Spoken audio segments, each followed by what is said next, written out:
দর্শক, স্বাগত সংলাপ প্রতিদিন অনুষ্ঠানে। আমি ফখরুল আলম কাঞ্চন আপনাদের সঙ্গে আছি। আমরা এই অনুষ্ঠানে সমসাময়িক রাজনৈতিক অন্যান্য গুরুত্বপূর্ণ বিষয় নিয়ে আলোচনা করি। আজ আলোচনা করার জন্য আমরা খুবই গুরুত্বপূর্ণ দুইজন অতিথিকে আমন্ত্রণ জানিয়েছি, যাদের একজন গুমের শিকার হয়েছিলেন ৮ বছর আয়নাঘরে, অন্যজন গুম পরিবারের সদস্য এবং যিনি এই গুম হওয়া শত শত পরিবারের পাশে থেকে গড়ে তুলেছিলেন মায়ের ডাক নামে একটি সংগঠন। এমন দুইজন অতিথি আবার ঢাকা ১৪ আসনে একে অপরের বিরুদ্ধে সংসদ সদস্য পদে প্রতিদ্বন্দ্বিতা করছেন। এই দুইজনকে আমরা এই স্টুডিওতে আমন্ত্রণ জানাচ্ছি। আমি পরিচয় করিয়ে দিচ্ছি। মানবাধিকার কর্মী ও জামাত ইসলাম মনোনীত ঢাকা ১৪ আসনের সংসদ সদস্য প্রার্থী ব্যারিস্টার মীর আহমেদ বিন কাসেম আরমান। আমি এরপর পরিচয় করিয়ে দিচ্ছি মায়ের ডাকের সমন্বয়ক এবং বিএনপি মনোনীত ঢাকা ১৪ আসনের সংসদ সদস্য প্রার্থী সঞ্জিদা ইসলাম তুলিকি। তুলি আপা এবং আরমান, আপনাদের দুইজনকে অনেক অনেক স্বাগত এনটিভির স্টুডিওতে। ধন্যবাদ। আমি একটা সহজ করে কিছু কথা বলবো। আমরা আশা করব যে আমাদের অনেক প্রশ্ন আপনাদের নিয়ে, আপনাদের ঘিরে। আমাদের যে টিম, সেই টিমটি আপনাদের জন্য অনেক প্রশ্ন তৈরি করেছে। আমরা নিশ্চয়ই এই এত প্রশ্নের উত্তর দেওয়ার সুযোগ পাবো না, তবু আমরা বলবো যে একেবারে সংক্ষিপ্ত আকারে ছোট্ট করে শুনবো। আমি শুরুতেই যে কথা বলছিলাম, ব্যারিস্টার আরমান, আপনাকে দিয়ে শুরু করি। যেটি আমি বলছিলাম যে আপনারা দুজনই ব্যক্তিগতভাবে গুমের ক্ষত বহন করছেন। ব্যারিস্টার আরমান, আপনি নিজে ৮ বছর গুম হয়েছিলেন। অন্যদিকে সঞ্জিদা ইসলাম তুনি, তার ভাই জনাব সুমন, যিনি ২৫ নম্বর ওয়ার্ড বিএনপির সাধারণ সম্পাদক ছিলেন, তিনি গুম হয়েছেন। তার খোঁজ আমরা এখনও জানি না। এর পাশাপাশি মায়ের ডাক সংগঠন গড়ে তুলে সেই স্বৈরাচার শেখ হাসিনার সেই রক্তচক্ষু উপেক্ষা করে যিনি এই সংগঠনকে এগিয়ে নিয়েছেন, শত শত পরিবারের সান্ত্বনার যিনি দিয়েছিলেন, সেই তুলি আপা দুইজনকেই। আরমানের কাছে প্রথম প্রশ্ন, এই দুইজনই আপনারা অতি ঘনিষ্ঠজন, দুইজনের বিরুদ্ধে প্রতিদ্বন্দ্বিতা করছেন। আরমান, আপনি বলেছেন যে তুলি আমার বোন, অন্যদিকে তুলি আপা বলেছে আমি আমার হারানো ভাইয়ের গন্ধ খুঁজে পাই আরমানের শরীরে। এমন দুইজনের প্রার্থী, দুইজনের বিপরীতে দুইজন প্রতিদ্বন্দ্বিতা করছেন। শুনতে চাই আরমানের কাছ থেকে আপনার প্রতিক্রিয়া। প্রথমত আমি খুব আনন্দিত হয়েছি যখন শুনেছি যে আমার বোন সঞ্জিদা ইসলাম তুলিকে বাংলাদেশ জাতীয়তাবাদী দল মনোনয়ন দিয়েছেন। আমি আপনাদের এই প্ল্যাটফর্ম থেকে সবার আগে ধন্যবাদ জানাই বাংলাদেশ জাতীয়তাবাদী দলের ভারপ্রাপ্ত চেয়ারম্যান জনাব তারেক রহমানকে, যিনি গুমের পরিবারের একজন সদস্যকে মূল্যায়ন করেছেন। আমরা গুমের ভুক্তভোগীরা সবাই এক পরিবার। আমি যখন নিখোঁজ ছিলাম, আমি যখন বেরিয়ে এসে পরিবারকে বললাম যে তোমরা কীভাবে ছেলে, তখন সবার আগে যার নাম আমার মা, আমার বোন ওকে পড়েছে, সেটা হচ্ছে মায়ের ডাকের নাম এবং তুলির নাম। আমার পরিবারের কাছে যখন আমি ছিলাম না, তখন মনে হতো যে নিজ দেশে আমরা উদ্বাস্ত। আমাদের আত্মীয় স্বজন আমাদের ফোন ধরতো না, বন্ধু বান্ধব তাদের বিয়ে বাড়িতে অনুষ্ঠানে আমাদের দাওয়াত দিত, আমার পরিবারকে দাওয়াত দিত না, কেউ চিনত না আমাদেরকে। চারিদিকে ছিল অন্ধকার। তখন একটি আশ্রয়ের সেফটি আইল্যান্ড, মানে একটা জায়গা যেখানে সবাই এক হতে পারতো, দুঃখ কষ্ট শেয়ার করতে পারতো, কথা বলতে পারতো, সেটা ছিল মায়ের ডাক। এবং মায়ের ডাক যে কত বড় সাপোর্ট ভিকটিম ফ্যামিলিদের জন্য ছিল, এটা আমি সাক্ষী দিচ্ছি। আমার পরিবার মনে হতো যে তারা একটি ঘরে এসছে যেখানে তাদের আশ্রয় আছে, সবাই সবার জন্য উন্মুক্ত ছিল। এই যে একটি বন্ধন, এটি রক্তের টানের চেয়ে শক্ত বলে আমার মনে হয়। এবং সেই পরিবারের সদস্য আমার বোন, সেই পরিবারের সমন্বয়ক আমার বোন সঞ্জিদা ইসলাম তুলি। সো আমি ধন্যবাদ জানাচ্ছি যে ওনাকে মূল্যায়ন করা হয়েছে।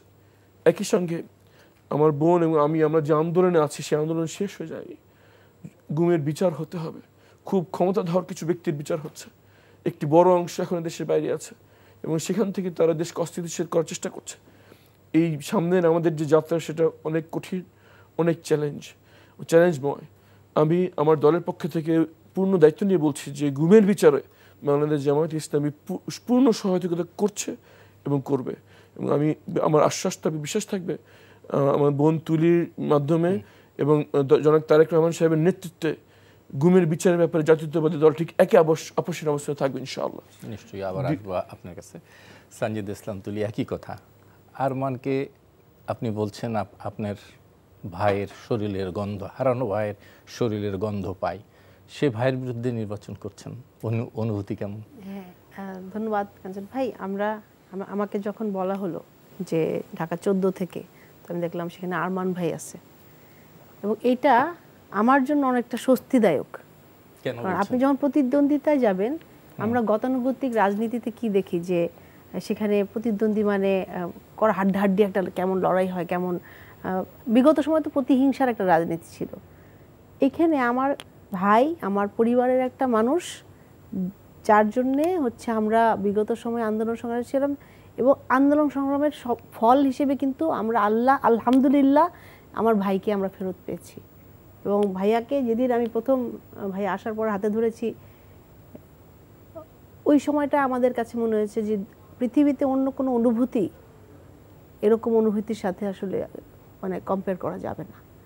ভাইয়া বললেন যে রক্তের বন্ধনের থেকেও কিছু বন্ধন মানে মনে হয় যে অনেক বেশি শক্ত থাকে, যেগুলো আপনার যেই পরিধি, আমাদের কার্য পরিধি, রাজনৈতিক পরিধি, আরও যে অনেক পরিধি, সেগুলোর অনেক ঊর্ধ্বে থাকে।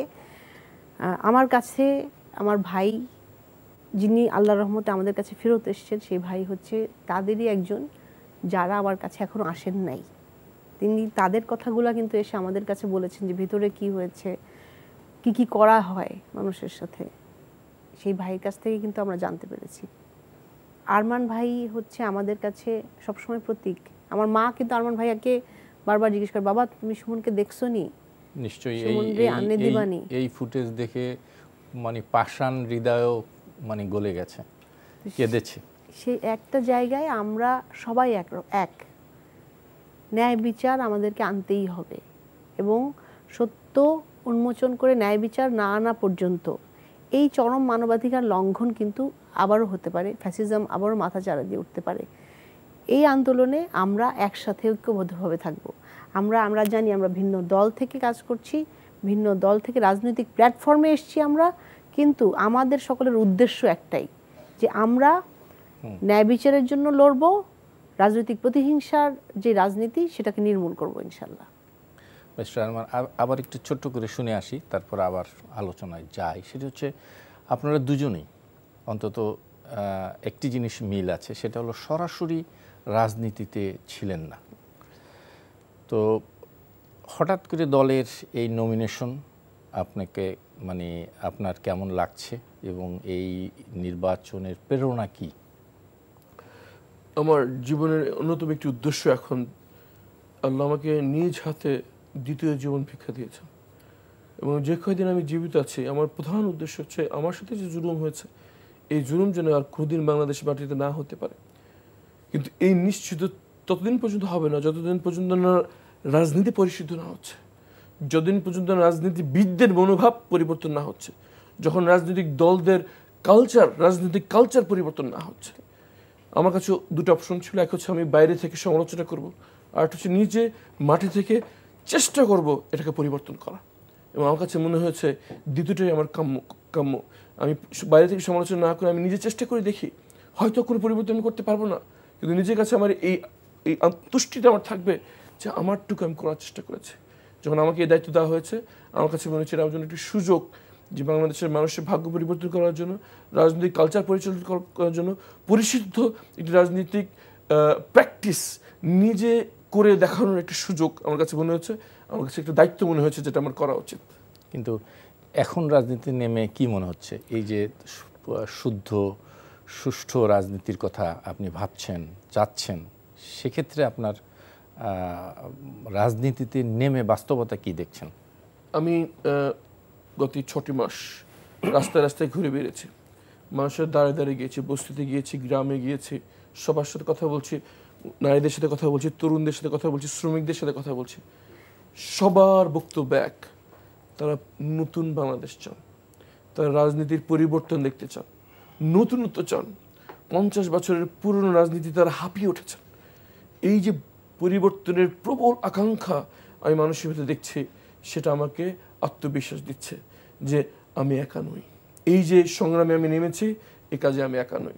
প্লাস আমার সঙ্গে একটি টিম রয়েছে, আমার সঙ্গে এমন কিছু ভাই ও বোনেরা রয়েছে যারা নিজেদের জীবনকে উৎসর্গ করে দিতে তৈরি আছেন এই বাংলাদেশের রাজনৈতিক কালচারকে পরিবর্তন করার জন্য। এই জন্য আমি যতদিন যাচ্ছে আমার আত্মবিশ্বাস বৃদ্ধি পাচ্ছে।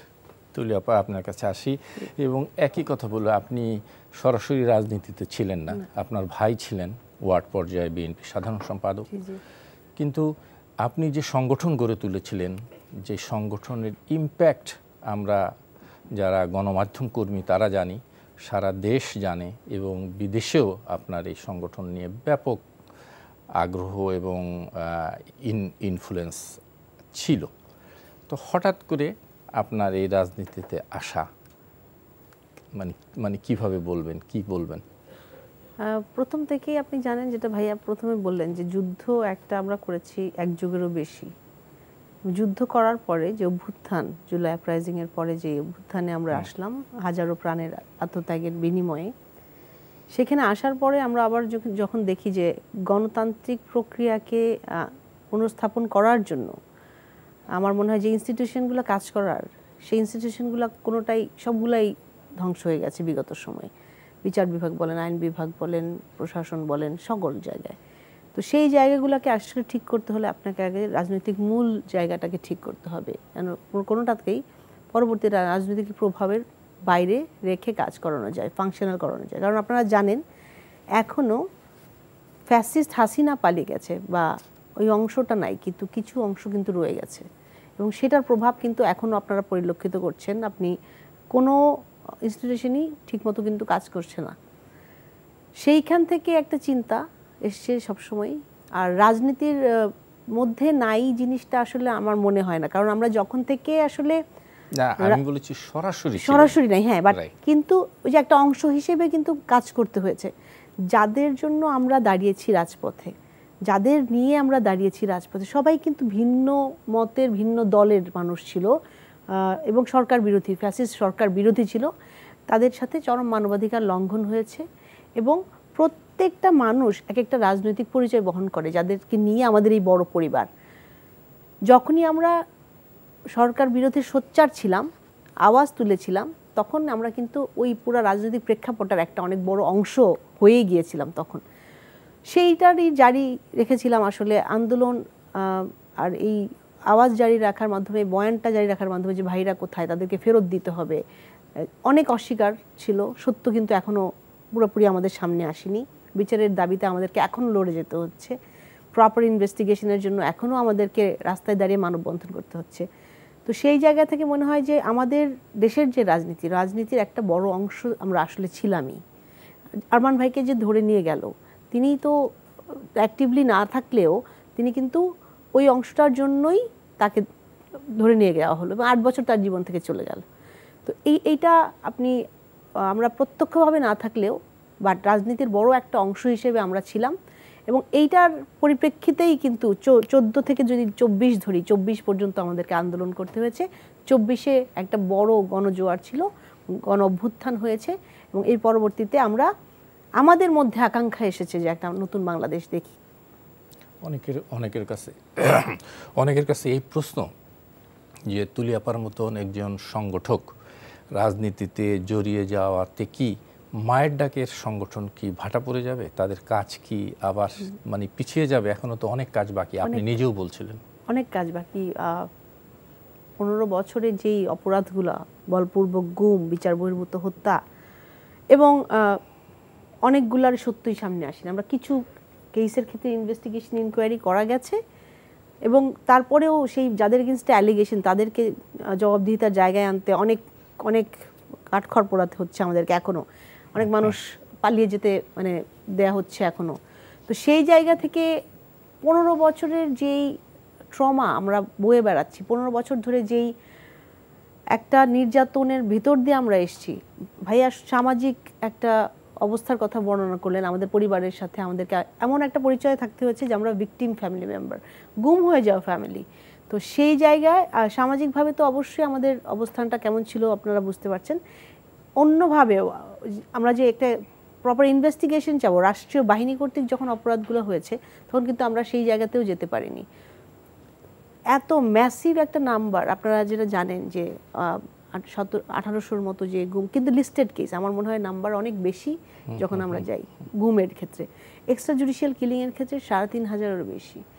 তারপরে যদি আপনি শাপলা ম্যাসাকার ধরেন, জুলাই গণহত্যা আমাদের যেটা হলো ছাত্র জনতার, সেখানে যদি 2000-ও ধরি, এই যে 7,000 to 8,000 যেই এই মানুষগুলা, এই যে এই মানবাধিকার লঙ্ঘনগুলা, এইটার বিচার করতে, এটার ন্যায় বিচার করতে, স্বচ্ছতার সাথে করতে অনেক সময় লাগবে এবং এই ট্রমা থেকে আমার জাতিকে বের হয়ে আসতে অনেক সময় লাগবে।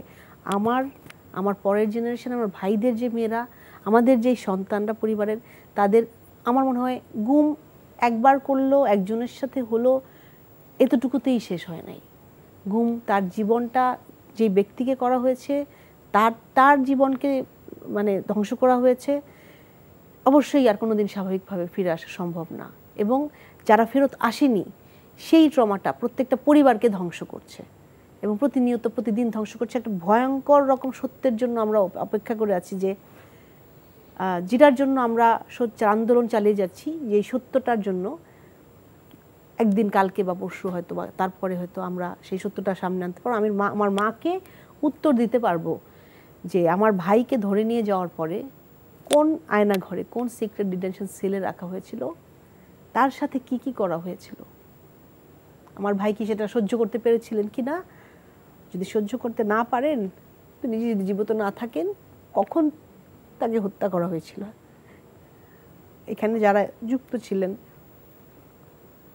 যে নৌকাটার ছবি আমরা ইনকোয়ারি কমিশনে দেখেছি, শীতলক্ষায় বুড়িগঙ্গায় নদীর মাঝখানে নিয়ে ফেলে দেওয়া হয়, আমার ভাইয়ের সাথে আর কত হাজার ভাইয়ের সাথে এরকম করা হয়েছে। এই সত্যগুলো আনতে ভাইয়া আমার মনে হয় না খুব কম সময়ে জানতে পারবো। এটা আরও আরেকটা যুগ লাগবে আমাদের, আরও একটা অনেক বড় ব্যাপ্তিকাল লাগবে আমাদের, অনেক বড়। কারণ আমরা ন্যায্য বিচার চাই, আমরা স্বচ্ছতার সাথে বিচার চাই এবং এটার সাথে যুক্ত কাউকেই যেন আমরা মানে তারা যেন পালিয়ে যেতে না পারে, তারা যেন বিচারের বাইরে বেঁচে যেতে না পারে। আমরা চাবো প্রত্যেককে বিচারের আওতায় আনতে। মায়ের ডাক সেই পর্যন্ত থাকবে যে পর্যন্ত একটা গুমেরও বিচার বাকি থাকবে, যখন আরও একটা এরকম মানবাধিকার লঙ্ঘন হবে। আপনারা জানেন মায়ের ডাকে আমাদের সকল পরিবার আছেন এবং সারা বাংলাদেশ থেকে যত ভিকটিম ফ্যামিলিরা, আমরা সবাই মিলে এই নেটওয়ার্কটা অনেক বেশি স্ট্রং এবং মায়ের ডাকের কাজ এখনও চালিয়ে যাচ্ছে, সামনেও চালিয়ে যাবে। আপনি নিজে গুমের শিকার হয়েছিলেন, আয়নাঘরের গল্প তো বলবো না, এটা আয়নাঘরের সেই গুমের ভয়াবহ ঘটনা কিছু শুনবো। আর এই যে সময়টা 8টি বছর কিভাবে কাটলো আপনার আর আপনার পরিবারের, শুনতে চাই আপনার কাছ থেকে।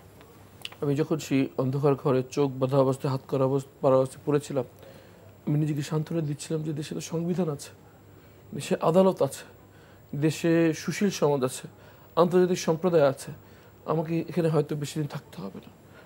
আমি দেখলাম 24 ঘন্টা পেরিয়ে দিন পেরিয়ে সপ্তাহ পেরিয়ে মাস পেরিয়ে বছরের পর বছর অন্ধকার করতে বেরোচ্ছিলাম। সবচেয়ে বেশি কষ্ট লাগতো সবার আগে আমার পিতার জন্য। আমি তাকে ফাঁসির কাজটার সামনে রেখে আসছি, যারা আমাকে আটকে রেখেছে তাদেরকে বলতাম যে মেনে নিলাম আমাকে এখান থেকে ছাড়বেন না, মেনে নিলাম আমার পরিবারের সাথে যোগাযোগ করতে দেবেন না, কিন্তু আমার পিতার কি হলো সন্তান হিসেবে এতটুকু জানার অধিকার আমার নাই। ওনার ইচ্ছা ছিল জানাজা নামাজটা যেন আমি পড়াই। কে জানাজা নামাজ পড়ার?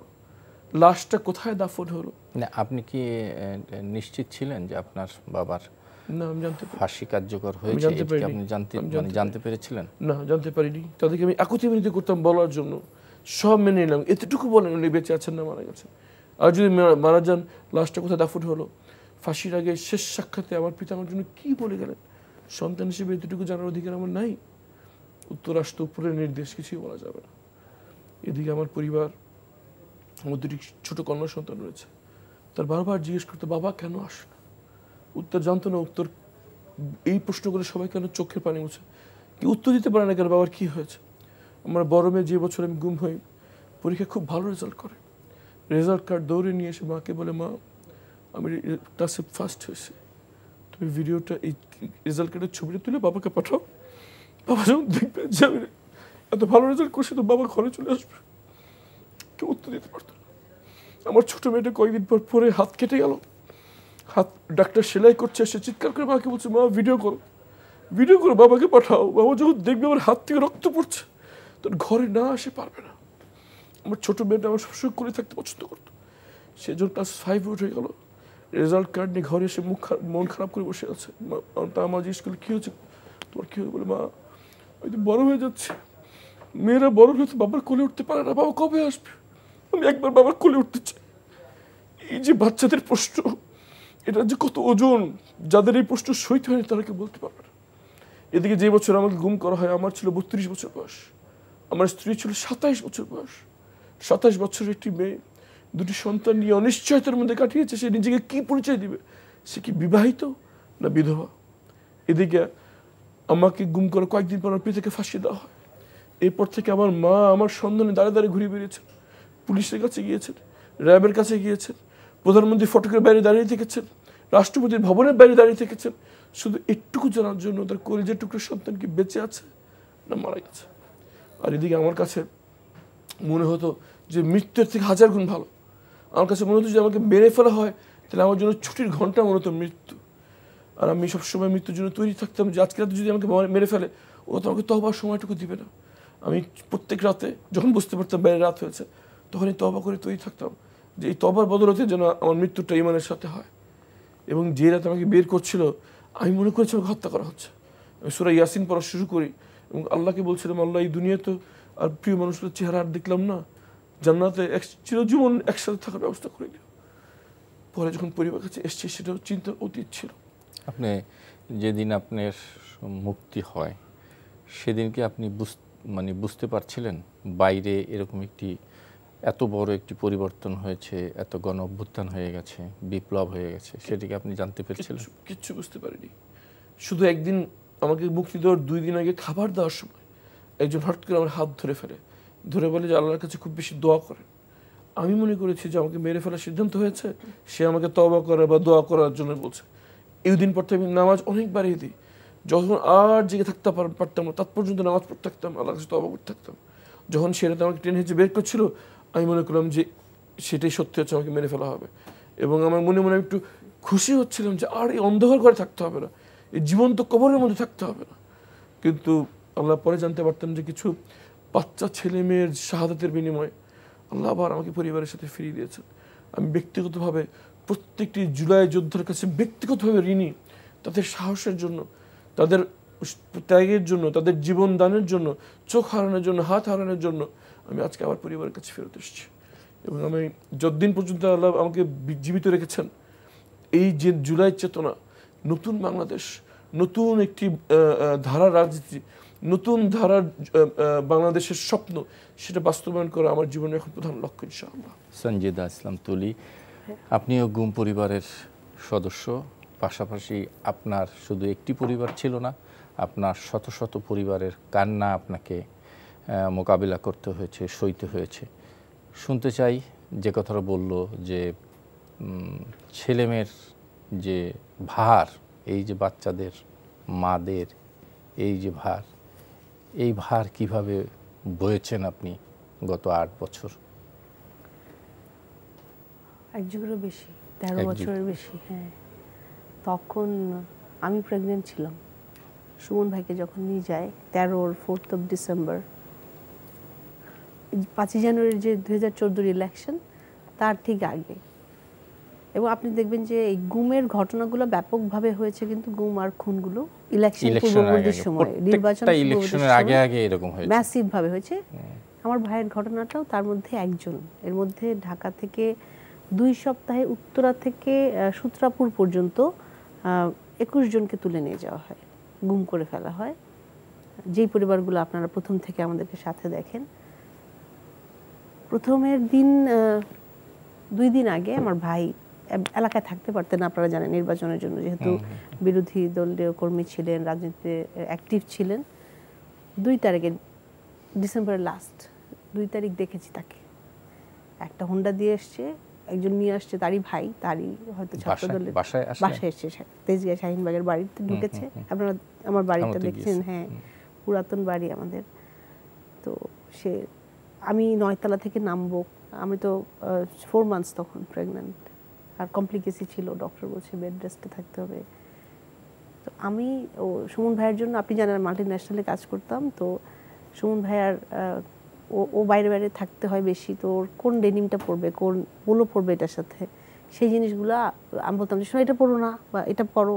আমরা খুব ক্লোজ নিট ফ্যামিলি, আমরা 3 ভাই 3 বোন, আমি সবার ছোট, সবার 5 জনেরই খুব আদরের। তো ভাই এসছে এলাকায়, ডাক দিল 2 তারিখে যে আমি নিচে মানে ও 5 মিনিট থাকবে, তারপরে ও চলে যাবে। আমি দৌড়ে 9 তলা থেকে লিফটে নেমে দৌড়ে এসেছি। ওই অবস্থাতে আমি একটা, ওর জন্য যে শীতের কাপড় রেখেছিলাম, হুডি একটা নিছি, আর আমার 10,000 টাকা নিলাম আমার ব্যাগ থেকে। এরপরে ও কোথায় যাবে এটার তো ঠিক নাই, কারণ ও তো বাইরে থাকতে হয়, ওকে ওর এলাকায় থাকতে দেয় না। ঘরে এসে যৌথ বাহিনী দ্বারা রেড দেওয়া হয়, বারংবার দেওয়া হয়, কারণ বিরোধী রাজনীতি করাটা ছিল চরম মনে হয় অপরাধ। ভাই ঢুকার সাথে সাথে সবাইকে ডাকা শুরু করলো, সবাইকে ডাকছে ডাইনিং রুমে, ডেকে আম্মা, আমার ভাই বোন, আমরা সবাই ছোট বাচ্চা যারা, সবাইকে ডাকলো। সবার সাথে কথা বলে 1-2 মিনিটের মধ্যেই একটু পানি খেয়ে আমার মাকে দেখে কথা বলে, তা আমি বললাম যে তুমি এটা পড়ো, তুমি আমাদের গ্রামের বাড়িতে চলে যাও, ব্রাউনবাড়িয়াতে 2 দিনের মধ্যে, কারণ ঢাকার অবস্থাটা ভালো না, অনেক এরকম ধরপাকড় হচ্ছে। কিন্তু সে বলছে না, আমার রাজনৈতিক দায়িত্ব, আমাকে তো এখন আন্দোলনে থাকতে হবে। না তুমি বাড়ি যাও। আমি হুডির পকেটটাতে 10,000 টাকার বান্ডেলটা দিয়েছিলাম। তো ওই হুডিটা ব্লু গ্রেইশ একটা হুডি, সলিড হুডি পরেছে, ঠান্ডা, ওর খুব ঠান্ডা ছিল, তো ডিসেম্বর তো অনেক ঠান্ডা। তো ওই ডেনিম, একটা পোলো, হোয়াইট পোলো পরা আর হুডি। তো ওর জন্য শীতের কাপড় আরও কতগুলো রেখে দিয়েছিলাম, যে এখন তো শীত আরও বাড়বে, তো বাইরে থাকে তখন দিয়ে দিব, রেখে দিছি। ওই দেখা করে হাত নেড়ে সবাইকে বের হয়ে গেল। এইটি শেষ দেখা? হ্যাঁ, বাইক পর্যন্ত, গেট পর্যন্ত গেলাম। আপনার মা তখন কোথায় ছিলেন? দেখা করেছেন, সবাই, ভাবিরা ছিলেন, বাচ্চারা ছিলেন, সবাই দেখা করে ভাই গেল।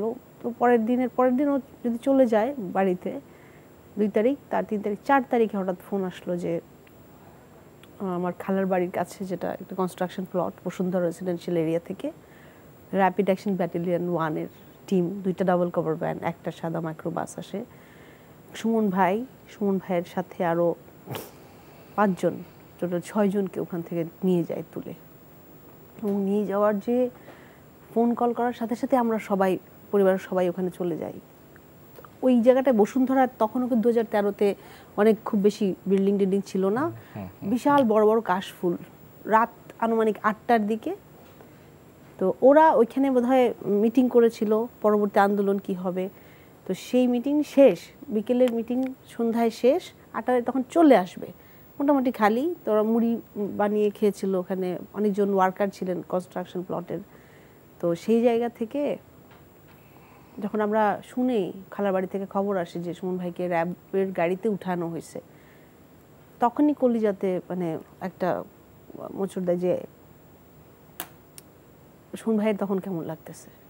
যাওয়ার পরে যেটা বর্ণনা শুনি সেখানে, যে আমার একটা ভাই রাসেল, রানা, মাসুম, আলামিন, এরা ছাত্রদল করতো। তো তাদের বয়স 22-23 এর মতো। আর একজন হচ্ছে আমারই খালাতো ভাই তানভীর, ও শুধু গেছে যে কনস্ট্রাকশন লেবারগুলো কাজ করছে ওদেরকে তখন ওই সন্ধ্যায় মজুরি দিতে গেছে। ও দাঁড়ানো, সুমন ভাই দাঁড়ানো, বালু রাখা, এর মাঝখানে এই জায়গাটাতে। আর ওর 2টা বন্ধু আরেকটু দূরে গেছে, মানে সিগারেট খাওয়ার জন্য একটু দূরে গেছে। ওই 2 জনও কিন্তু আছে এখন, ওদের 2 জনও দেখেছে পুরো ঘটনাটা। যিনি কেয়ারটেকার ছিলেন, ও বর্ণনা করলো যে র্যাব আসার পরে যখন ধরে নিয়ে যাওয়ার সময় প্রথমে রাসেল ভাইকে, এদেরকে ভ্যানে উঠাইছিল, সুমনকে তারা চিনতে পারছে না, কোনো মোবাইল ট্র্যাকিং করে এসছে ডেফিনেটলি, ওই পরবর্তীতে আমরা জানতে পারি। তো সেইখানে রাসেল ভাইকে আবার ভ্যান থেকে নামানোর পরে তাকে মেটাল রড দিয়ে পিটায় বারবার, ওখানে ওই যে অন স্পটে পিটাতে পিটাতে জিজ্ঞেস করে আর মাটিতে ফেলে দিচ্ছে, বলতেছে যে বল কোনটা সুমন। কারণ আমি এই ডিস্টেন্স থেকে কাঞ্চন ভাই, ও কিন্তু চাইলেই আঙুল তুলে বলতো সুমন, ও বুঝতেছে তাকে এরকম মারধর করা হচ্ছে জীবন মৃত্যুর মাঝখানে, কিন্তু এই এই ভাইটা কিন্তু আঙুল তুলে দেখায় নাই যে এইটা সুমন। তাকে মারতে মারতে মারতে মারতে অজ্ঞান করে ফেলা হয়েছে, তারপরে টেনে ভ্যানে উঠে রাখা হয়েছে। তারপরে একটা নাম্বার থেকে, আমার কাজিনের নাম্বার থেকে মোবাইলটা নিয়ে প্রথম নাম্বারটা ডায়াল দিয়েছে, তো সেটা আমার ভাইয়ের পকেটে, সুমনের পকেটে। সুমন, তুই সুমন। যখন রিংটা বেজে উঠছে, ওই যে মেটাল রডটা ওখানে আগুন পোহানোর জন্য ছিল, ওটাকে গরম করে ওইখানে নাকি অনেক মারলো, মেরে বাটিতে ফেলে দিছে। এই সুমনের স্বাস্থ্য তো জানেন আপনারা কিরকম ছিল না। সুমন তো খুব বেশি লম্বা না, স্বাস্থ্যদেহী না, মধ্যম। আর ওই জমটুপি যখন পরায়, চোখ বাঁধে, হাত করা বাঁধে, আমার বারবার মনে হচ্ছিল যে একটা মানুষ তখনই হয়তো চিন্তা করছে যে এটাই তার শেষ সময়। আমার ভাই হয়তো এটাই চিন্তা করছিল, এবং আমরা কেউ তখন তার কাছে ছিলাম না। এইটা আমাদেরকে খুব, আমার ভিতরে খুব ভীষণ রকম ভারী আমার জন্য এটা বয়ে বেড়ানোটা, চেয়ে ওই সময়টায় আমি কিন্তু আমার ভাইকে আটকাতে পারিনি, বাঁচাতে পারিনি। আর যেই ভাইটা ওই মৃত্যু মুখে দাঁড়ায় ও হাত তুলে নাই যে এই ভাইগুলোর জন্য আসলে আমাকে সারা জীবন তাদের পাশে থাকতেই হবে। কারণ তারা চাইলেই কিন্তু পারতো যে সুমনকে দেখাই দিয়ে চলে যেতে, তারা কিন্তু ছেড়ে দিয়ে আসে নাই। এই যে পরিবারগুলো আপনি বলছেন মায়ের ডাকের, এই পরিবারগুলো হচ্ছে এরকম পরিবার সব। তারা জীবন দিয়ে হলেও পাশে থাকবে, একসাথে থাকবে, একসাথে দাঁড়াবে। এবং আমরা, আরমান ভাই বারবার বলছিলেন না যে মায়ের ডাক এমন একটা জায়গা, আমরা জানতাম না, কিন্তু আমরা ওই জায়গাটা এসে কাঁদতাম হয়তো একসাথে, যেটা ওই সময় আমাদের জন্য অনেক বড় একটা জায়গা। যে মানুষ আমাদের জন্য কোনো কথা শুনে না, আমাদের কোনো আবেদন নেয় না, আমাদের কোনো ইনভেস্টিগেশন হয় না, আমাদের কোনো বিচার হয় না, আমরা জানতে পারছি না তাদের সাথে ওই সিক্রেট ডিটেনশন সেলে, ওই 2.5 ফিট বাই 5 ফিট সেলের মধ্যে ভাইদের সাথে কি করা হচ্ছে। আমার মা কিন্তু প্রথম দিন থেকে যখন আমরা র্যাব অফিসে যাই, সেই রাত থেকে আমার মা টানা 2.5 বছর ওই র্যাপিড অ্যাকশন ব্যাটালিয়ন 1-এর বারান্দায় অপেক্ষা রুমের মধ্যে বসা। আমার মা সকালে যায়, সন্ধ্যার পর আসে। আপনি জানেন সেই অপেক্ষা রুম থেকে টিএফআই সেলটা যেখানে আরমান ভাইদেরকে রাখা হয়েছিল, সেটা আমরা পরবর্তীতে দেখতে পারি। আমাদের ভাইয়ারা আসার পরে আমাদের এটা সুযোগ হয়েছিল একটা ডকুমেন্টারি কাজের জন্য। এখান থেকে হয়তো 20 কদম দূরে একটা টিন শেড, আরমান ভাইদেরকে উপরের দোতলায় নিয়ে একটা সিঁড়ি নিচে নামিয়ে 2টা সেলের একটাতে আরমান ভাই ছিল, তার সিঁড়ির নিচের যেই 10টা সেল বলা হয় যে ইনভেস্টিগেশন আসছে যে হয়তো ওই সেলগুলোতে সুমন ভাইদেরকে রাখা হয়েছিল। সুমন ভাইকে 6 জনকে ওখান থেকে নেওয়ার পরে আরও 2 জনকে রাতে শাহিনবাগ থেকে নেওয়া হয়, আদনান ভাই আর কায়সার ভাই। 8 জন টোটাল। 8 জনের সর্বশেষ পরিণতি আপনাদের ইনভেস্টিগেশনে মানে কি পেয়েছেন? আমাদের যেটা, আমাদের পর্যন্ত তথ্য যেটা এসছে যে তৎকালীন সময় যারা কর্মরত ছিলেন, তো আমরা যখন দেশীয় পর্যায়ে কোনো বিচার বিভাগ বলেন, আইন বিভাগ বলেন, ল এনফোর্সমেন্ট এজেন্সির সবখানে আবেদন করার পরেও হাইকোর্টে একটা হিবিয়াস কর্পাস রিটও করেছিলাম আমরা, সেটার কোনো শুনানি হয়নি। তো মামলা তো নেয়নি, তো আমাদের কোনো লিগ্যাল কোনো অ্যাকশন তারা যেতে দেয়নি আমাদের দেশের মধ্যে। তখন আমরা যে আন্তর্জাতিক সংস্থাগুলা, যেমন জাতিসংঘের working group for enforce and involuntary ডিসঅ্যাপিয়ারেন্সেস, এদের সাথে যোগাযোগ করি, এরা আমাদের কেসগুলো টেস্টিফাই করে। এবং আমি যাই জেনেভাতে 2 বার, 2015 and 16-এ। এবং আরও যে আন্তর্জাতিক সংস্থাগুলো আছে, যে হিউম্যান রাইটস ওয়াচ বলেন, আরএফকে বলেন, ইউএস স্টেট ডিপার্টমেন্ট, আন্তর্জাতিক বাংলাদেশের যেই সংস্থাগুলো কাজ করছে, তারা আমাদের কাছে জানতে চান, আসেন, এবং যোগাযোগটা শুরু হয়। এই মানুষগুলোর সাথে কি করা হয়েছে, কোথায় তারা, যারা গুম হয়েছে কোথায় তারা, এটা তারা সরকারের কাছে, তৎকালীন সরকারের কাছে জানতে চায়। প্রধানমন্ত্রী থেকে শুরু করে স্বরাষ্ট্রমন্ত্রী সকলের কাছে জানতে চাওয়া হয়। আপনি জানেন হিউম্যান রাইটস ওয়াচের 86 জনের তালিকা দেওয়া হয়েছিল, আর জাতিসংঘ থেকে 76 জনের একটা তালিকা, থেকে আরমান ভাই থেকে শুরু করে সবার নাম, কিন্তু সুমন ভাই সবার নাম ওখানে ছিল। তারা কোনো দিন 2022-এ হয় সেটা, কোনো দিনই এটার কোনো সদুত্তর দেয়নি, আন্তর্জাতিক পর্যায়েও না, দেশেও না। এবং মানে তামাশা করে তারা বলতেন এই মানুষগুলা দিনার দায়ে পালিয়ে গেছে, এক্সট্রা ম্যারিটাল অ্যাফেয়ার আছে তাদের, এই কারণে তারা দেশের বাড়িতে, যাদের মা সন্তানের ছবি বুকে ধরে রাজপথে দিনের পর দিন বছরের পর বছর দাঁড়িয়েছিল, যার সন্তান এই যখন তার মানে বুঝে না, দুনিয়া বুঝতে পারেনি 2 বছর 3 বছর, তার জ্ঞানে আসলে তার বাবা নাই, শুধু ছবিটাই চিনে তারা, সেটা দিয়ে 12 বছর পার হয়ে গেছে। সেই সন্তানকে কিন্তু আমরা এখনো জবাব দিতে পারি নাই তার বাবার সাথে কি হয়েছে। এবং এই যে আমরা এই পরিবারগুলো প্রত্যেকটা সময়, প্রত্যেকটা পরিবার, আমি যখনই একটা কোনো কনফারেন্সে যাই, ধরেন আমরা একটা কোনো মিটিংয়ে যাই, আর সবগুলো পরিবারই কিন্তু বেশিরভাগ মার্জিনালাইজড। আপনি যদি দেখেন তাদের কিন্তু সেটাই অনলি আর্নিং মেম্বার ছিল। তাদের জন্য যুদ্ধ শুধু একটা না, যে আমার সন্তান বা আমার স্বামী গুম হয়ে গেছে বা আমার বাবা গুম হয়ে গেছে, সেটা না। এই যে ভয়ঙ্কর রকম ট্রমা, মানসিক একটা অবস্থার পাশাপাশি সামাজিকভাবে তাদেরকে একেবারে একতরফাভাবে রাখা হয়েছে এবং তাদেরকে সামাজিকভাবে কোনো সুযোগ সুবিধা থেকে সবসময় বঞ্চিত করা হয়েছে। এর পাশাপাশি তার যে ফিনান্সিয়াল কন্ডিশন ছিল, সেটা আসলে আমার মনে হয় 2 বেলা খাবার জোটানোর মতো না। হ্যাঁ, কোনো একটা প্রেস কনফারেন্স করবো বা মানববন্ধন করবো বা কোনো ল এনফোর্সমেন্টের অফিসে আমরা কোনো লেটার দিব, তখন তাদের মধ্যে সবসময় এটা আশা, আজকে বা কালকে হয়তো কিছু শুনবো, এটার পরে কি, এটা কি হবে, ওখানে দাঁড়ানোর পরে কি জানতে পারবো, ইউএস অ্যাম্বাসেডর আসছে, উনি কথা বলে যাবেন, তারপরে আমরা হয়তো কিছু জানতে পারবো। হ্যাঁ, আয়না ঘরের ডকুমেন্টারিটা বের হয়েছে, এরপরে হয়তো আমি কিছু শুনতে পাবো। এই আশা প্রতিদিন, এই যে অভ্যুত্থান হলো, পরিবর্তন হলো, 5 তারিখ থেকে কিন্তু আমরা ডিজিএফআই অফিসের সামনে ঘেরাও করে ফেলি। মিস্টার আরমান, আমাদের এই গুমের কাহিনী, তুলিয়াপার 12 বছরের এক যুগের জার্নি, আপনার 8 বছরের ভোগান্তি বা যাই বলি আয়নাঘরের, এটা শুনতে গেলে আসলে অনেক সময় লাগবে। কিন্তু আমাদের বারবারই বলা হচ্ছে যেন একটু নির্বাচন কেন্দ্রিক কিছু কথা বলি। আমি সংক্ষেপে কিছু আপনার সাথে কথা বলবো, সেটি নিয়ে আমাদের এটা শেষ পার্ট শেষ করে দেব।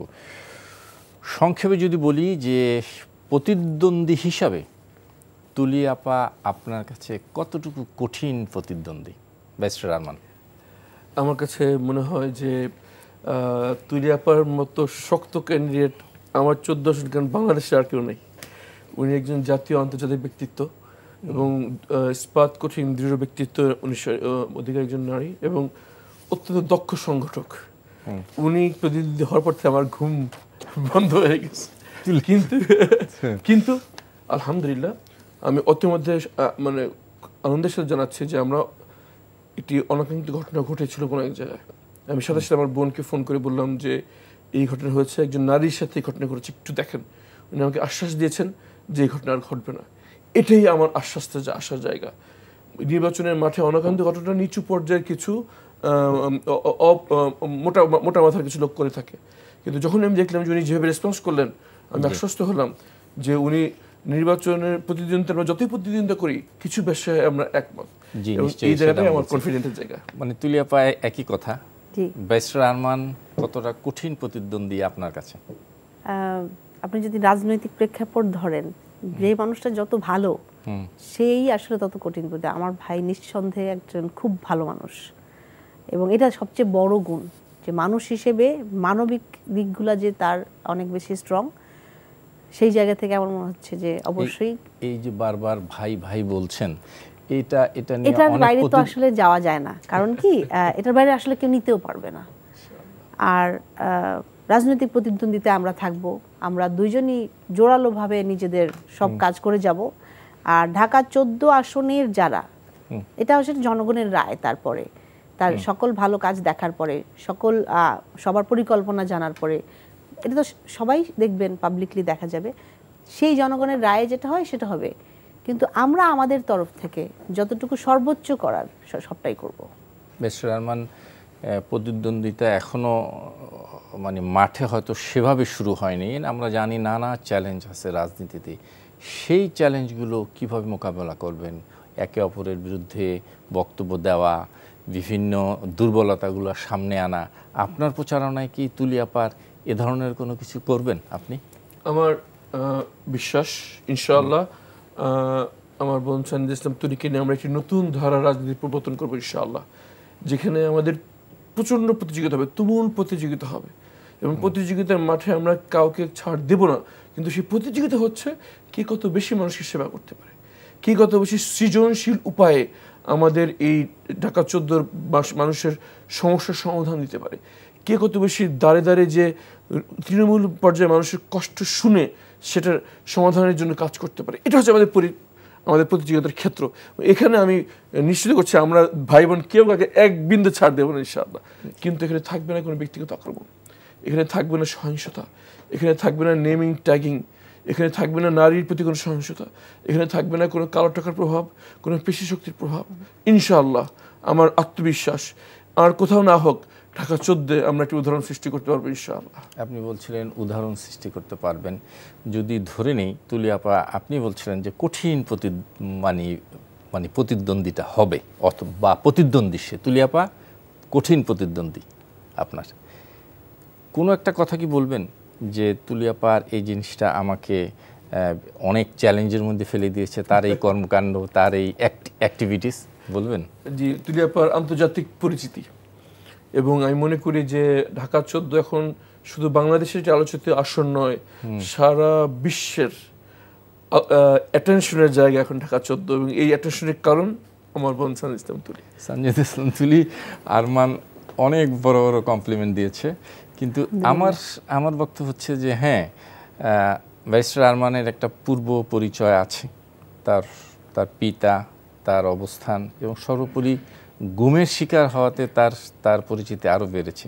কোনো কিছুকে আপনার মধ্যে ঈর্ষা জাগায় যে এই পরিচিতিটা আপনার জন্য থ্রেট, আপনার জন্য কঠিন? না, আমার কাছে আসলে ঈর্ষা জাগায় না, বাট ওই যে অবশ্যই তার ওই জায়গাটাতে তিনি অনেক দৃঢ় বা শক্ত। যে জায়গাটা হচ্ছে যে আরমান ভাইয়ের অনেক বড় একটা গুণ, উনি কিন্তু অলরেডি দোরগড়ায় যাচ্ছেন। হ্যাঁ, এই জিনিসটা হয়তো সব ক্ষেত্রে সবসময় অনেক বড় দলের ক্ষেত্রে সম্ভব হয় না, তারা একত্রিত করতে গেলে আমার অনেক মানুষ আসে। তো সেই জায়গার ক্ষেত্রে আরমান ভাইরা সংগঠিতভাবে মানে যেই জায়গায় যাওয়ার কথা, প্ল্যানিংগুলা ঠিক মতো করা, বা যেই সাপোর্টটা আরমান ভাইয়ের আছে, একটা জায়গায় তো ঈর্ষা আছে। যেমন আমার কোনো ব্যবসায়িক প্রতিষ্ঠান নাই, বা আমি আসলে একদম মধ্যবিত্ত পরিবার থেকে এসেছি। আরমান ভাইয়ের জন্য যেই সাপোর্টগুলো আছে ওই জায়গাতে হয়তো আমার জন্য এই সাপোর্টগুলো নেই, বাট চেষ্টা করে যাব যে মানুষের দরকারে যেতে। বড় সাপোর্ট আছে, প্রায় শত গুম পরিবারের ভিকটিমের দোয়া আছে আপনার সাথে, জনগণের মানে সাপোর্ট আছে। আমি আরেকটা যেটা আমরা বলতে চাই যে ওই আমরা ঢাকা 14তে যখন যাই, 14 আমরা যেভাবে বড় হয়েছি আসলে মধ্যবিত্ত পরিবার থেকে, তারপরে আমি একটা সরকারি বিশ্ববিদ্যালয় থেকে পাশ করেছি এবং বহুজাতিক কোম্পানিতে চাকরিরত ছিলাম। তো সেইখান থেকে আমার মনে হচ্ছে যে যেই সমস্ত ডিফিকাল্টিসগুলো আমরা দেখেছি অর্গানাইজ করার ক্ষেত্রে, বিভিন্ন কর্মক্ষেত্রে, এবং ওই এলাকার যে মানুষগুলা কিন্তু আমাদের জীবনের সাথে তাদের গল্পগুলো মিলেই যায়। এক জায়গায় না এক জায়গায় আমাদের স্ট্রাগলগুলো একই ছিল এবং আমাদের স্বপ্নগুলো একই। সবার মধ্যে যেটা দেখতে পাচ্ছি, আরমান ভাই যখন থেকে কাজ করছে একটা স্বতঃস্ফূর্ত ভাব, হ্যাঁ, এবং মানুষের চোখে মুখে অনেক স্বতঃস্ফূর্ত ভাব। তারা 17 বছর ধরে ভোটাধিকার মানে প্রয়োগ করতে পারেননি, ভোট দিয়ে মত প্রদান করতে পারেন। আরেকটা সবচেয়ে বড় যেটা, তরুণরা, নতুন ভোট যাদের, এমন কি হলো যে এই 14 আসনের ভোটারদের আপনারা কঠিন পরীক্ষায় ফেলে দিয়েছেন? হ্যাঁ, এটা বারবার ইয়েতে আসছে, মতামত জরিপে আসছে যে আমরা দুজনকেই চাই। হ্যাঁ, অনেকে ম্যাক্সিমাম জায়গা থেকে এই কমেন্ট আসছে আমরা দুজনকেই চাই। এখন দুজন ভালো মানুষের মধ্যে কম্পেয়ার করতে গেলে যেটা হয়, এই কমেন্টগুলো আমরা দুজনই মুখোমুখি হচ্ছি। কিন্তু ওই তো ভাইয়া বললো, যেটা প্রতিযোগিতাটা আমাদের ভালো কাজ দিয়ে হোক, ভালো পরিকল্পনা দিয়ে হোক। নিশ্চয়ই আমরা সেদিকে লক্ষ্য রাখবো, দেখবো, আমরা অবজারভার হিসেবে নিশ্চয়ই সেটা দেখবো। ব্যারিস্টার আরমান, ঢাকা 14 আসনের মূল সমস্যা কি, আপনার অঙ্গীকার কি? আমার ঢাকা আসন একটি উপেক্ষিত জনপদ। এখানে একটি ইউনিয়ন রয়েছে, 50 বছরে সেখানে সড়ক যোগাযোগ হয়নি। আর কাউন্দিয়া ইউনিয়ন, একটি বনগাঁ ইউনিয়ন রয়েছে যেখানে একটি সরকারি হাসপাতাল, মেডিকেল সেন্টার নেই। 9 নম্বর ওয়ার্ড 10 নম্বর ওয়ার্ডে গ্যাস নাই, পানি সরবরাহ নাই, রাস্তা ছোট, অ্যাম্বুলেন্স ঢোকে না, ফায়ার ট্রাক ঢোকে না, মাদকের ব্যাপক প্রচলন প্রকাশ্যে বিক্রি হচ্ছে, কিশোরগঞ্জের দুর্বৃত্ততে মানুষের যান ওষ্ঠাগত। সর্বোপরি আমার মিরপুর ঢাকা 14 এটি উপেক্ষিত জনপদ। আমার অঙ্গীকার এই উপেক্ষিত জনপদকে আমি একটি উৎপাদন কেন্দ্রে পরিণত করবো ইনশাআল্লাহ। এরকম রাজনীতিবিদরা সবসময় অনেক বড় বড় অঙ্গীকার করে, আমরা বাস্তবায়ন দেখি না। আপনার ক্ষেত্রে কি হবে? প্রথমত হচ্ছে আমি একটা অঙ্গীকার হচ্ছে স্বচ্ছতা। আমি প্রকাশ করব যে আমাকে কত অনুদান দেওয়া হয়েছে, আমি প্রকাশ করব এটা কোথায় ব্যয় করেছি, আমি দালিলিক প্রমাণ পেশ করব কত টাকা কোথায় ব্যয় হয়েছে। ইনশাআল্লাহ আল্লাহর উপর তাওয়াক্কুল করে বলছি, প্রতিটি টাকার হিসাব প্রকাশ্যে এটাকে দেওয়া হবে, যাতে আমরা দেখাতে পারি যে যতটুকু আমার সমর্থ ছিল আমি কী কাজ করেছি, কীভাবে করেছি। আর দ্বিতীয়ত আমার একটি অন্যতম আত্মবিশ্বাসের জায়গা আমার সহকর্মীরা। আমার সাথে রয়েছে এমন ভাই ও বোনেরা যারা একমাত্র আল্লাহর সন্তুষ্টির জন্য জীবন উৎসর্গ করে দিয়েছেন। আমার নির্বাচনী ক্যানভাসের একটি বড় শক্তি হচ্ছেন নারী কর্মীরা। তারা দাঁড়ে দাঁড়ে যাচ্ছেন, বস্তিতে ঢুকে যাচ্ছেন, নৌকা ক্রস করে গ্রামে চলে যাচ্ছেন। এই যে আমার সহকর্মীরা, এটা আমার আত্মবিশ্বাসের জায়গা। আমি এদেরকে সাথে নিয়ে বলতে পারি যে এরা আমাকে পরিবর্তন করতে সাহায্য করবে ইনশাআল্লাহ। তুলি, আপনার অঙ্গীকার এবং বাস্তবায়নের। আমি সেখানে যাওয়ার পরের থেকে যেটা আমার প্রথম মনে হলো যে জননিরাপত্তা সকলের ক্ষেত্রে, safe youth, safe road, safe women, এইটার জন্য আমরা কাজ করব। কারণ হচ্ছে সেখানে যাওয়ার পরে ভাইয়া যেটা বললেন, মাদকের ব্যাপক একটা প্রসার লাভ করেছে সেখানে, এবং এই যারা তরুণ তাদের জন্য আমাদের করার অনেক কিছু আছে। তাদেরকে কোন কাউন্সিলিংয়ের আন্ডারে আনতে হবে, এবং সেফ রোড বলতে আপনার যেটা জনদুর্ভোগের কারণগুলো, সেই কারণগুলো যানজট থেকে শুরু করে সব জায়গায় রাস্তাগুলো যেগুলো ব্লক করে ফেলা হয়েছে সেই জায়গাগুলোতে পরিকল্পনা মাফিক আগাতে হবে। তারপরে সেফ ওমেন, আপনার একটা কাজ করার পরে মহিলা কি নিরাপদভাবে আসলে তার বাড়ি পর্যন্ত পৌঁছাতে পারে কি না, হ্যাঁ, এইটা আমি ব্যাপকভাবে সেখানে দেখতে পাচ্ছি। যেহেতু রুল অফ ল ইন প্লেসে না সেখানে, সেই কারণে সকল জায়গাতেই আমরা দেখতে পাচ্ছি ডিসিপ্লিনের বাইরে সব কিছু। যেই আপনি অবকাঠামোগত উন্নয়ন হওয়া উচিত ছিল, যেটা ভাই বলেন কাউন্দিয়া বনগ্রাম যে এলাকাটাতে, যে ব্রিজটা 15 বছরে খুব বড় কোনো ব্রিজ না, এটা কেন হয়নি বাদ দিলাম, হয়তো হয়নি কেন, বাট এটা করাটা খুব বেশি মানে আমার মনে হয় না আমাদেরকে খুব বেশি বেগ পেতে হবে এই কাজগুলো করতে। তারপরে বর্জ্য নিষ্কাশনের জন্য এবং বর্জ্য ম্যানেজমেন্টের জন্য যেই প্রসেসগুলো থাকা দরকার ইন প্লেসে, সেই মেকানিজমগুলো ওখানে নাই, ডেডিকেটেড লোডিং জোন নেই। একদমই সময় নেই। আরেকটু প্রশ্ন আছে ভিন্ন, যে এটি গেল তো রাজনৈতিক অঙ্গীকার। জি, সেই অঙ্গীকার রাজনীতিবিদরা সবসময় দেন, কিন্তু আপনাদের কাছে আমাদের প্রত্যাশা আরো ভিন্ন কিছু। বিশেষ করে যদি নির্বাচিত হন, গুম, নির্যাতন, এই জবাবদিহিতার বিষয়ে কি করবেন, কি অঙ্গীকার আপনাদের? প্রথমেই যেটা আপনাকে এনশিওর করলাম যে জননিরাপত্তা, আমার মানুষগুলা, আমাদের নাগরিকগুলা তাদের নাগরিক অধিকার নিয়ে নিরাপদে বেঁচে থাকতে হবে। সেটাই আমি জননিরাপত্তার কথাটা এই জন্যই প্রথমে বললাম যে আমরা উন্নয়নটা আপনার বেসিক প্রসেসে আসবে, রেগুলার প্রসেসেই আসার কথা, যেগুলো ইন প্লেসে থাকার কথা, পয় নিষ্কাশন, তারপরে আপনার পর্যাপ্ত গ্যাস, পর্যাপ্ত পানি, বিশুদ্ধ পানি বলেন, রোড সেফটি বলেন, বাকিগুলো এভাবে ইনফ্রাস্ট্রাকচারের যে ডেভেলপমেন্ট সেগুলো আসবে। কিন্তু এই যে এনশিওর করা সচেতনভাবে জননিরাপত্তাটা, সেটাই হচ্ছে যে আমার ওখানের কোনো মানুষকে যেন অবৈধভাবে ইল্লিগালি ধরে নিয়ে না যাওয়া হয়, তাকে ইল্লিগালি টর্চার না করা যায়, ইমিডিয়েটলি যেন আমরা এই সচেতনতাটার মাধ্যমে যেন তাদের মানবাধিকার লঙ্ঘনের হাত থেকে বাঁচাতে পারি। জি, মিস্টার আরমান, গুম, নির্যাতন, আইন বহির্ভূতভাবে হত্যা, গ্রেপ্তার, এ ব্যাপারে আপনি কি করবেন? এটা চিরতরে নিরসনের জন্য কি করবেন যদি নির্বাচিত হন? আমি এভাবে উত্তর দিই, যদি আমি নির্বাচিত হই, সবার আগে আমি আমার বোনকে যে বলবো, বোন আসুন এই যুদ্ধে আমরা একসঙ্গে অংশগ্রহণ করি। আর যদি আমার বোন নির্বাচিত হন, তাহলে আমার বোনের পাশে আমি নিজেকে একটি কর্মী হিসেবে পেশ করবো এবং বলবো যে বোন, আপনার সকল জনকল্যাণমূলক কাজে, সকল দেশের কাজে আপনার ভাই আপনার পাশে কর্মী হিসেবে থাকবে ইনশাআল্লাহ। এবং আমরা মনে করি এই ঐক্যই হচ্ছে গুম, খুন সহ সকল ব্যাধির একমাত্র সমাধান ইনশাআল্লাহ। রাজনীতি একটি বড় অন্তরায়। বলা হচ্ছে যে এই যে রাষ্ট্রযন্ত্র যখন নিপীড়ন করে, তার প্রধান অন্তরায় হচ্ছে রাজনীতি, রাষ্ট্র কাঠামো।